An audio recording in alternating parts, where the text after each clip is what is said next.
دۆسیەی ناوکی ئێران بەرەو چارەنووسێکی نادیار دەڕوات و ئەمریکا و ئیسرائیل تاکات بڕوات زیاتر هەست بە مەترسی دەکەن لە نزیکبوونەوەی تاران لە گەیشتن بە دروستکردنی چەکی ناوکی.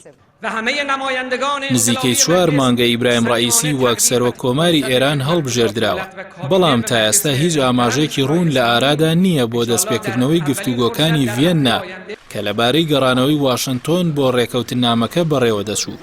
پاژەوەی دۆناڵد ترامپ سەرۆکی پێشووی ئەمریکا لە 2018 پاشەکشەی لێکردبوو.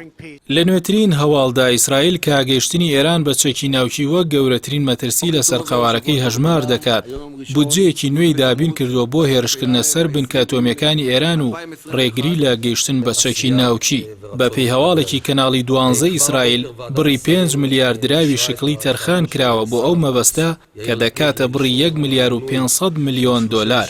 بە پێی ئەو سەرچاوەیە بودجە تەرخانکراوەکە بۆ برەودانە بە فڕۆکە جۆراوجۆرەکانی هێرشبردن و هەروەها بەشێکی بودجەکەش بۆ کۆکردنەوەی زانیاریە هەواڵگریەکان دەبێت لە ڕێی مانگە دەستکردەکانەوە، لەگەڵ پڕچەکردنی تایبەتمەند و جیاواز بە مەبەستی ئەنجامدانی هێرش بۆ سەر کوورە ئەتۆمیەکانی ئێران.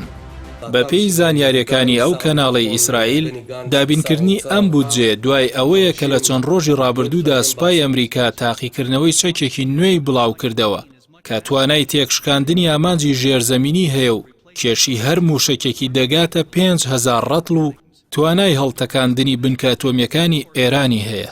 بەوتەی ئەو سەرچاوەیە بۆردومانکردنی تونێلەکانی حەماس لەلایەن ئیسرائیلەوە بەشێک بۆ لە تاقیکردنەوەی ئەمریکا بۆ جۆرێک موشکی بچووکی هاوشێوەی ئەو موشەکە کە توانای بڕینی بربەستی بەهێزی هەیە.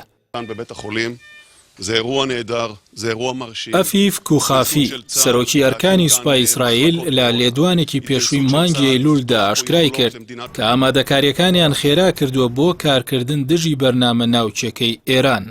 لە بەرامبەر ئەو هەڕەشانی ئەمریکا و ئیسرائیل، ئێران هیچ کاردانەوەیەکی نییە، تەنیا ئامادەباشی خۆی نیشانداوە بۆ دەستپێکردنەوەی گفتوگۆکان و خستنەوە گەڕی ڕێکەوتنامەی ئەتۆمی 2015 کە ئیدارەی ئۆباما لەگەڵی ئەنجامیدا.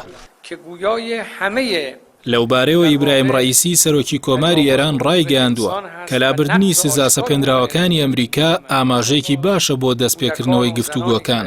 لای خۆیەوە حەسەن ئەمیر عەبدولئیلاهیان وەزیری دەرەوەی ئێران ڕایگەیاند گەڕانەوە بۆ ڕێکەوتنامە ئەتۆمیەکە مەرجدارە بە گەڕانەوەی لایەنی بەرامبەر بە سەرجەم ئەو بەڵێنانەی پێیان دراوە.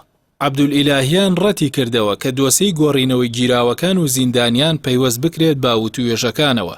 وەزیری دەرەوەی ئێران ئاشکرای کرد کە هەفتەی پێشوو شاندێکی یەکێتی ئەوروپا لە تاران بوون و گفتوگۆکانیان ئەرێنی بوون.